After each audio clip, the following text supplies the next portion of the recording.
Abrimos, señoras y señores, la tertulia en este miércoles que es 12 de mayo de 2021. Voy con los saludos entonces a quienes nos acompañan. Karina Novarese, buen día. Buen día, ¿cómo están? Y para quienes siguen la emisión en video, distinguen fácil a Karina. Es la de color fucsia, ¿es eso? ¿Qué es?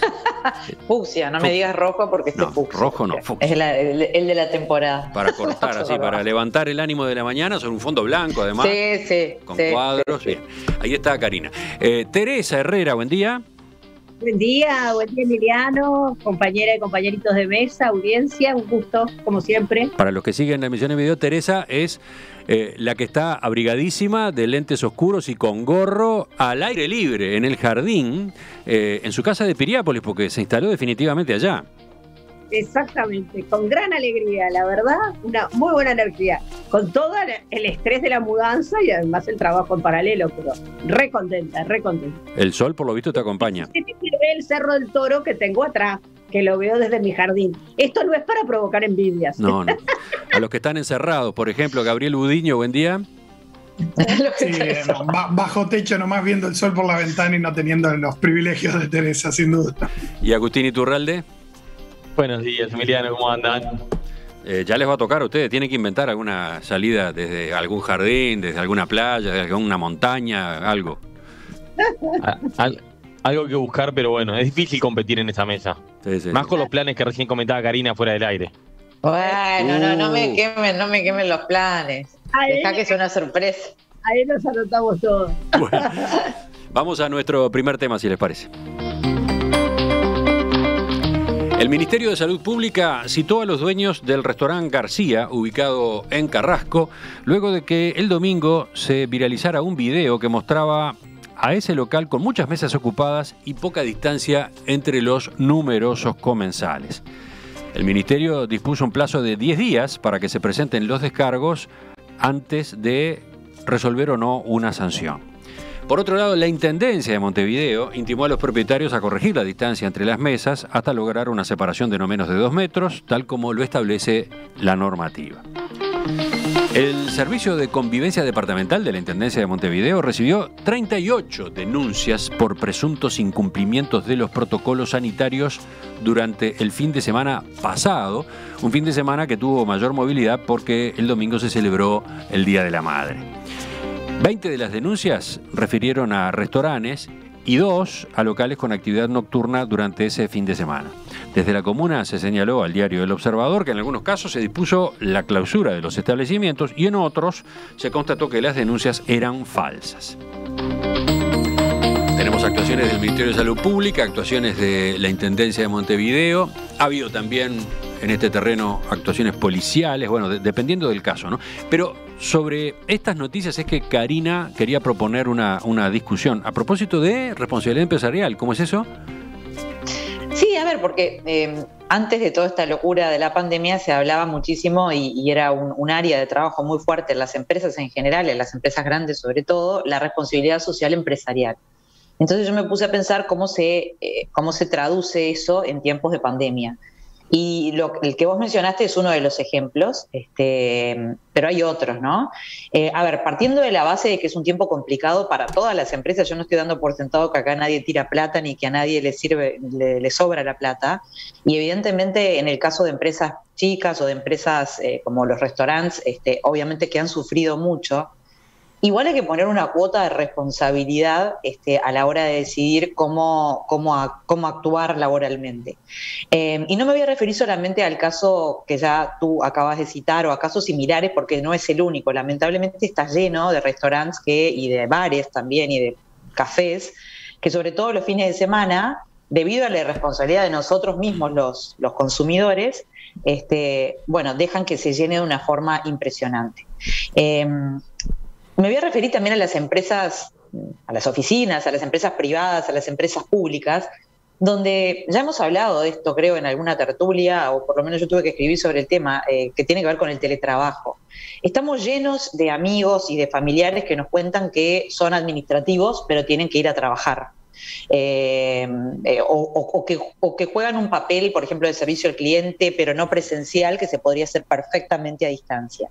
Esto, más allá de que pueda ser o no un beneficio para la persona, es un beneficio para la sociedad en un momento en que la pandemia está todavía muy complicada.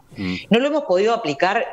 Evidentemente se aplicó al principio, no con cifras demasiado buenas, que nunca superaron, creo, el 15 al 20%, y ahora en las últimas mediciones no llegan ni al 10 ni al 11% de la gente trabajando a distancia. Entonces, en su conjunto, después me detengo un poco más en el teletrabajo, un poco más en los restaurantes, en su conjunto yo creo que, igual que algunos uruguayos estamos tratando el esfuerzo de quedarnos quietos para bajar la movilidad, para tratar de que el virus pare, las empresas también tienen una responsabilidad importante y creo que tienen que tomar conciencia de eso, más allá de las inspecciones, más allá de las multas, que después terminan siendo como algo así como ejemplificantes o no sé, o algo así, pero no es el tema la multa. El tema es que cada uno comprenda cuál es su papel dentro de esta emergencia sanitaria y que tampoco espere, porque ya sabemos que el Estado no lo va a hacer, que vayan y le digan todo el tiempo tenés que cerrar porque tenés más gente de la que necesitas, o no estás cumpliendo con el pedido de teletrabajo cuando sí podés hacerlo. ¿Qué dicen los demás? Dejo esto por acá. ¿Les gustó el ángulo que plantea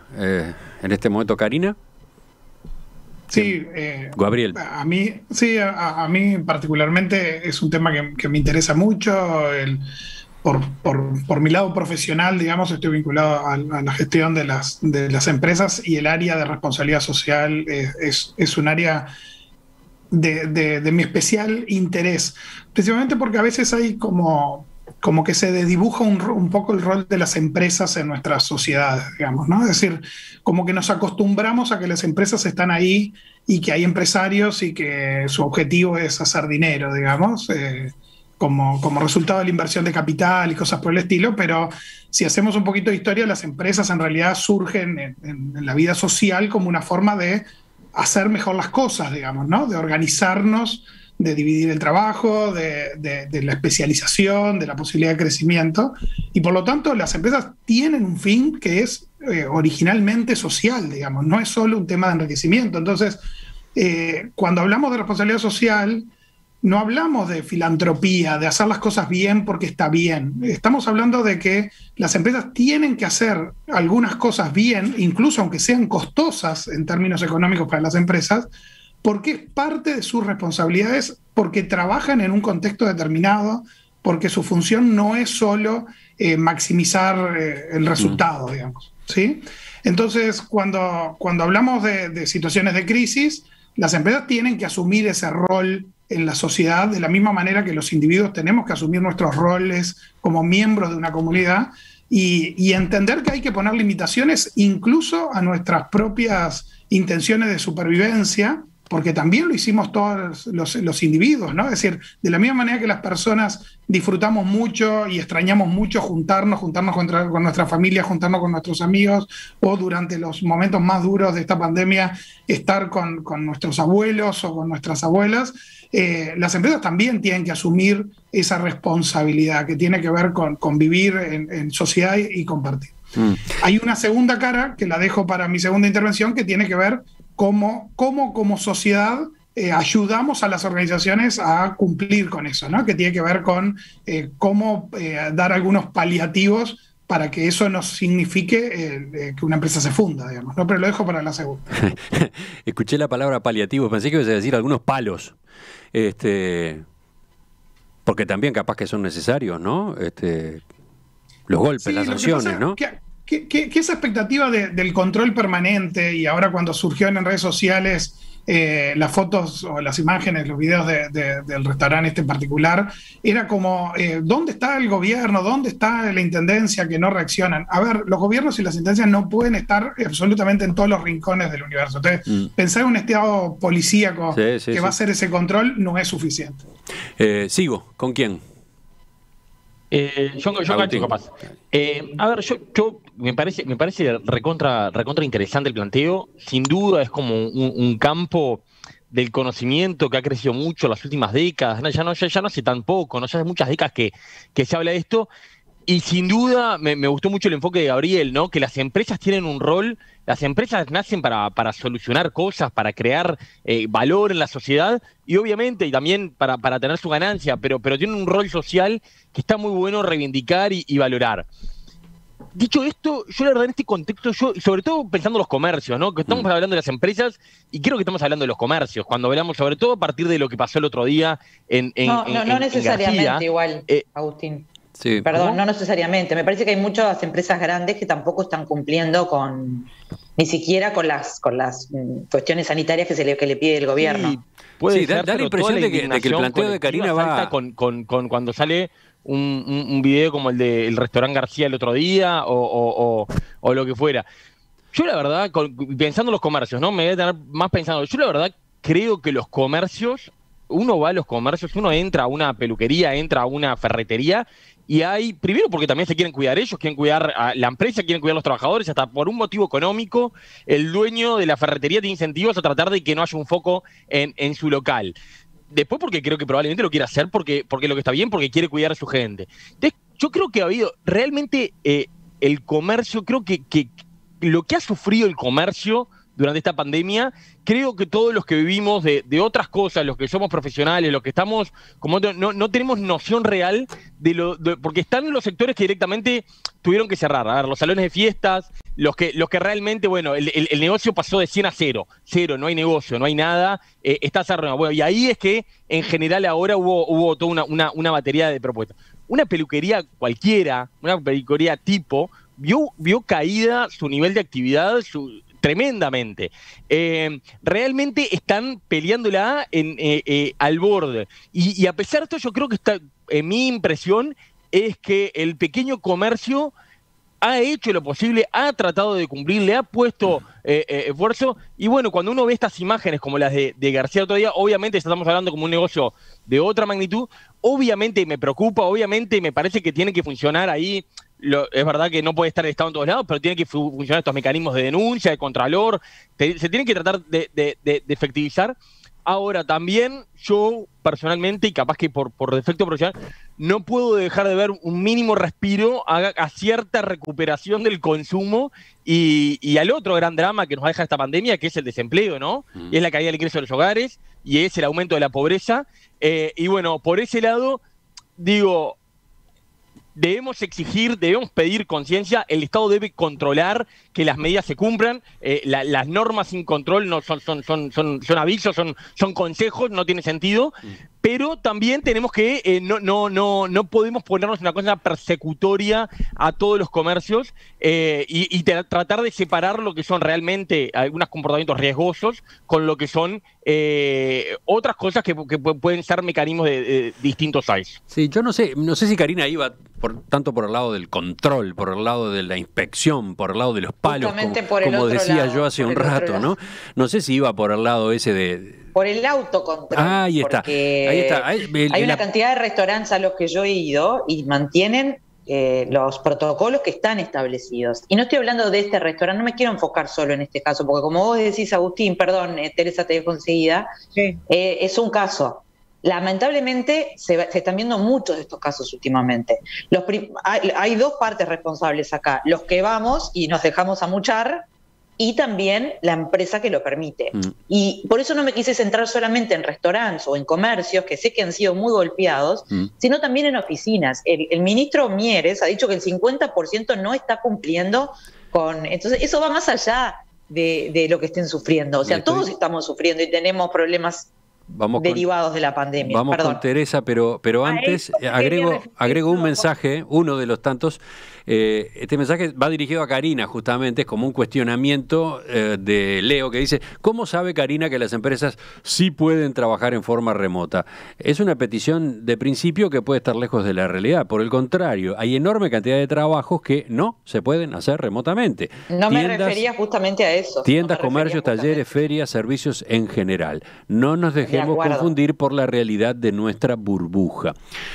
Para defenderte, Karina, yo diría lo siguiente, yo complementaría tu planteo de esta manera. El oyente tiene razón, hay cantidad de empresas o comercios donde el teletrabajo es difícil de implementar. La pregunta más bien sería esta.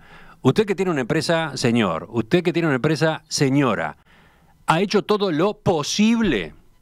¿Ha hecho todo lo posible para cumplir y contribuir al descenso de la movilidad, a la disminución del riesgo de contagios, etcétera? La pregunta es si hizo todo lo posible. Capaz que lo posible es cero, ¿no?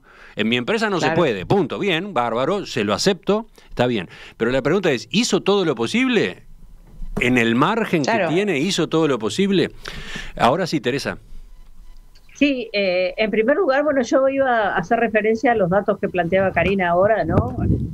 La Inspección Nacional del Trabajo ha demostrado un 50% de empresas que no están cumpliendo los protocolos. Pero lo que es aún más grave, cuando son sancionadas, el 99% de ellas los cumple. Es decir, que podía cumplirlo. Es decir, porque también uno puede decir, bueno, no sé, hay imposibilidades económicas, hay frenos de algún tipo, alguna dificultad hasta estructural para poder cumplirlo, pero resulta que cuando son sancionados y cuando se pone en juego, digamos, determinado tipo de reglamentaciones, no tienen más remedio. Lo hacen, es que decir que lo podían hacer antes. Y ahí me parece que es donde quiere apuntar Karina, y yo estoy de acuerdo con ella. Es decir, acá el tema es un tema de responsabilidad, y además el término responsabilidad social empresarial está perfectamente puesto. No vamos a hacer ahora la historia de lo que es el pacto global y lo que significan las empresas dentro de su ecosistema, pero las empresas no se instalan alegremente y pueden destruir el medio ambiente, atentar contra la salud y no respetar los derechos humanos en general. Entonces, en un momento como este, que es tan grave, que es tan serio, es hasta moralmente castigable el hecho de que no se esté haciendo lo que se debe hacer. Con respecto al teletrabajo, bueno, ahí hay claroscuros, ¿no? Porque si le preguntamos, por ejemplo, a muchas madres de familia si prefieren teletrabajar o prefieren estar fuera, bueno, ahora cuando hay presencialidad en los colegios todavía, pero cuando no lo hay, en muchas familias, en muchas casas, esto se vuelve una seria dificultad, ¿no? Es decir, cómo hacer para todos tener su equipamiento, para todos trabajar, ¿no? Es decir, y además los niños, que bueno, no es fácil, el teletrabajo no es solo coser y cantar, digo, y lo digo desde el teletrabajo, y bueno, Karina también tiene la experiencia del teletrabajo, pero no en todas las familias es lo mismo, ni en todos los niveles socioeconómicos, ni en todas las circunstancias. Eso no significa que las empresas no puedan arbitrar situaciones de ese tipo. Y por eso decía, si yo tengo a la gente amuchada y resulta que cuando viene la inspección del trabajo, esa gente deja de estar amuchada y mandé a algunos a hacer teletrabajo, quiere decir que lo podía hacer antes, ¿verdad? Entonces, ahí me parece que es donde tendríamos que enfocar. Y me parece que ahí el rol, por ejemplo, de lo que son las organizaciones empresariales, debería ser mucho más fuerte. Yo realmente no escucho tanto a las organizaciones empresariales, ¿no? De cualquier tipo que sea, las cámaras, etcétera, estar planteando este tipo de temáticas con más fuerza. Sí veo, por supuesto, a los sindicatos preocupados por estos temas y planteándolo, cada uno desde su perspectiva, sin duda, pero no he visto a las cámaras empresariales realmente exhortando con la fuerza que deberían hacerlo y planteando eventos incluso donde se puedan discutir este tipo de temas. Puedo no conocerlos, puede alguien decirme, bueno, estás equivocado, pero no sé, yo no veo que aparezca un Zoom donde la Cámara de Comercio, la Cámara de Industria y todo lo demás estén hablando de cuál es el rol de las empresas en una etapa como la de la pandemia. A ver, es fácil simplificar este tema y con todo el respeto que me merece el oyente, que tiene razón en lo que hizo. Yo no pretendo que un obrero de fábrica teletrabaje y no pretendo que un feriante teletrabaje y lamentablemente no lo pueden hacer. Y hay mucha gente que no lo puede hacer. Yo estoy muy consciente de eso. Cuando estoy hablando de teletrabajo o de alguna otra solución que puede ser cuidar dentro de la propia oficina, no siempre es teletrabajo, estoy hablando de los puestos que sí permiten esa modalidad. Y yo conozco una cantidad de empresas y una cantidad de amigos y una cantidad de familiares que no pueden teletrabajar queriendo teletrabajar, que es diferente también a lo que planteaba Teresa, y estoy de acuerdo. En el caso de que la persona no tenga las condiciones en su casa, bueno, se le buscan las condiciones a la oficina para que pueda trabajar. Hay una vueltita más. Hay una vueltita más que plantea otro oyente a propósito de mi pregunta de si el empresario o la empresa hizo todo lo posible. Agrega, más bien la pregunta es otra. ¿Habría hecho más si hubiera tenido más dinero? Él a lo que apunta es a que no es gratis implementar teletrabajo, a los costos que implica que una empresa cumpla con determinada normativa de tipo sanitario o aporte a la reducción de la movilidad, etcétera, ¿no? Las medidas sanitarias que están establecidas. De todos modos, a las pruebas me remito, Emiliano. Si después la Dirección Nacional de Trabajo te dice que una vez que sancionó lo cumplieron, podían. Sí, las medidas sanitarias no son tan complejas, son 3 pilares de medidas específicos, uno tiene que ver con el uso de tapabocas, otro con medidas de higienización y otras con distanciamiento. Perdón. Teresa, son las mismas medidas que tenemos que cumplir cada uno individualmente, distanciamiento, claro. Control de la temperatura, digo, son 3 o 4. Y bueno, cuando me refiero a que todos de alguna manera... Algunos ganarán en esta pandemia, como sucede en cualquier crisis de la humanidad, pero en general todos tenemos que sacrificar algo. No, pero la verdad, a mí me gusta. Costos hay, quiero decir, supongamos, a ver, un restaurante, el Día de la Madre, cumpliendo estrictamente con las distancias entre mesas y entre personas, etcétera, seguramente factura menos que si no cumple. A eso voy, ¿no? Pero, viene seguramente, muchos de esos comercios y restaurantes vienen de pasar meses y meses complicados, ¿no? Entonces, pero efectivamente fue lo primero costos. que dije al principio. Estoy totalmente de acuerdo y me encantaría solidarizarme. O sea, me solidarizo con yo he tratado de consumir, pero voy entre semana, por ejemplo, porque trato de ir entre semana cuando hay menos gente.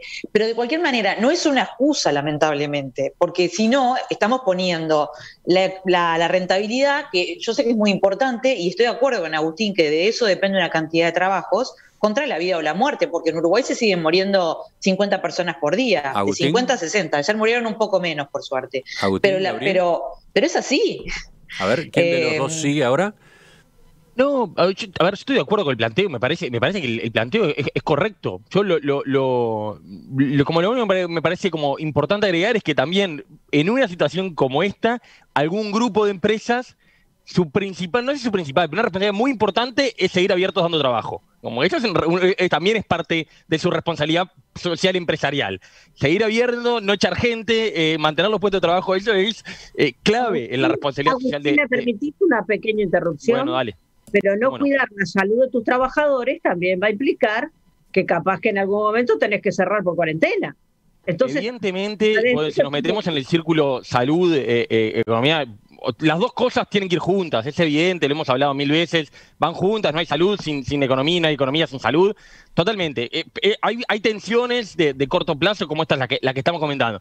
Y mi impresión, esa es mi impresión, pero obviamente no, es que muchas empresas realmente han hecho lo que estuvo a su alcance en las circunstancias, y ahí tenemos que clarificar muy claramente por tipo de negocios. Si bien la pandemia, como dice Karina, nos pega a todos, no nos pega a todos por igual.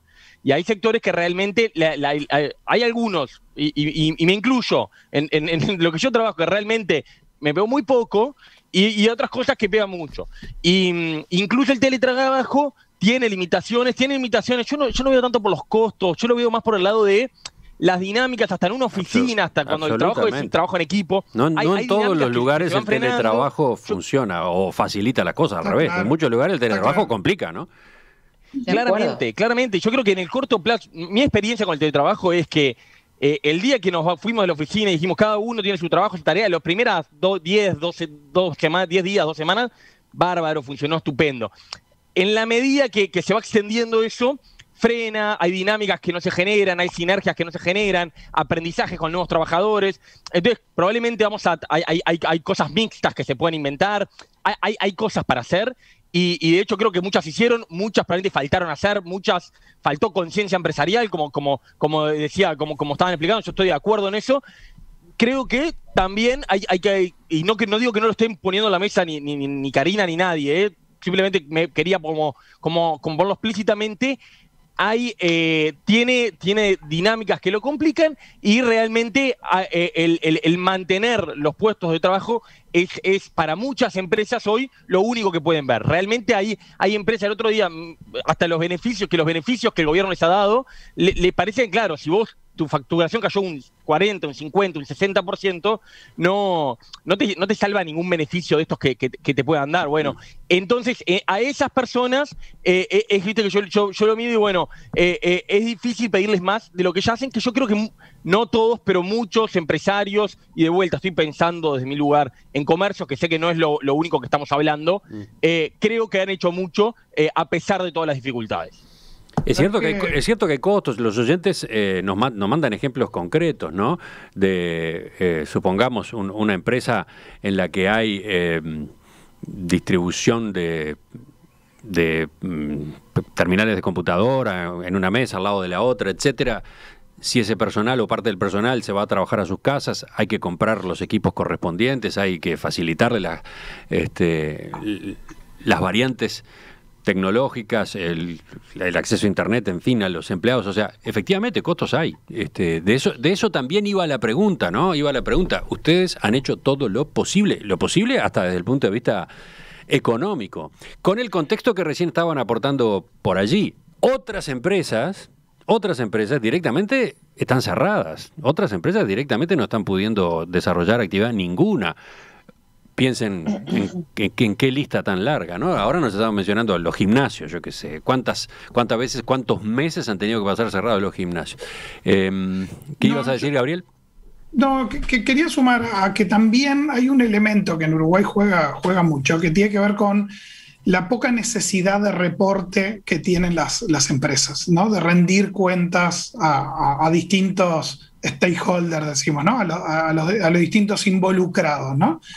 ¿Por qué? Porque esa cultura de que lo único que tenemos que reportar es resultados para la DGI, básicamente, también ha desmotivado el desarrollo de áreas de la gestión y de informes vinculados a esta responsabilidad social, ¿no? Es decir, tenemos que rendir cuentas de nuestros resultados, entonces nos preocupamos mucho por los costos, pero no tenemos que rendir cuentas de nuestro compromiso con el ambiente, o nuestro compromiso con los trabajadores, o nuestro compromiso con la salud pública. Entonces, eso también hace de que no tenga demasiada visibilidad los costos vinculados, no a los costos de no tomar ciertas medidas, ¿no? Sino los costos que implican no estar tomando esas medidas, ¿no? Es decir, de qué efecto estás teniendo, como decía recién Teresa, con tus propios trabajadores cuando los expones a determinada realidad. Pero creo que el tema acá clave es ese balance que mencionaba Emiliano, ¿no? Es decir, parado en cada una de las organizaciones, quienes tomamos decisiones, hacer ese trabajo de decir hasta dónde puedo llegar yo para sumar a esto, ¿no? Y no solo medirlo como un tema de rentabilidad empresarial, sino ir un poquito más allá. Y ahí meto a mis colegas contadores, ¿no? Que tenemos también esa responsabilidad de ayudar a las organizaciones a entender de que no solo se trata de medir dólares, digamos, ¿no? Es decir, ingresos y egresos. Hay algunas otras dimensiones que las empresas tienen que considerar al momento de hacer vida en sociedad. Teresa, contigo cerramos, ¿no? Sí, cortito, muy cortito. Mi abuela decía que más vale prevenir que curar. Y eso es válido en cualquier orden de la vida. A mí me parece que las empresas en Uruguay tienen poca cultura de prevención y tienen pocas estimaciones de los costos. Normalmente se piensa que tal cosa me va a costar y resulta que no son conscientes de lo que les cuestan otras cosas. Voy a poner un ejemplo que obviamente conozco mucho.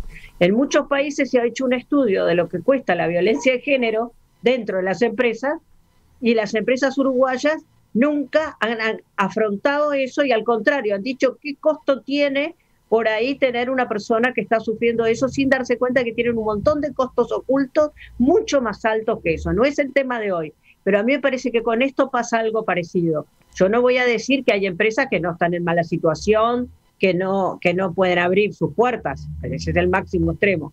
Pero también creo, y ahí venía un poco cuando yo le había hecho la acotación a Agustín, mucho más caro te va a salir tener a todo tu personal en cuarentena, si no cumplís realmente con determinadas cosas. Entonces, me parece que la cultura de la prevención y el análisis de esos costos para esa posterior rendición de cuentas, me parece que es importantísimo.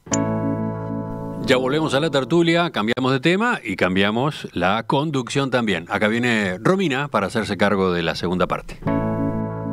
Hoy es miércoles y por lo tanto, como es costumbre, en la conversación a partir de las 12:30, Fernando Medina recibe al artista de la semana. al autor invitado en el ciclo Arte UI en Perspectiva. Hoy será el turno de Javier Abreu, de quien ustedes han estado observando, por ejemplo, ese cuadro que tengo yo a mis espaldas, que es de una serie, pertenece a una serie titulada El Edén, que tiene a su vez como base las ilustraciones de un billete de $100, que Javier trabaja digitalmente y sobre las cuales después elabora, agrega, interviene, digamos, ¿no? Esta en particular se llama Paisaje de dólar con Artigas. Todavía estoy por saber si hay oyentes que localizaron efectivamente a Artigas en ese paisaje. ¿Hay? No tengo ninguna respuesta afirmativa. Bueno, las medidas son 70 por 70, es del año 2015, arte digital, impresión y lápiz de color sobre papel algodón. A Javier lo conoceremos, a Javier lo entrevistará Fernando hoy a las 12:30. Sus obras, o buena parte de ellas, están en nuestra cuenta de Instagram.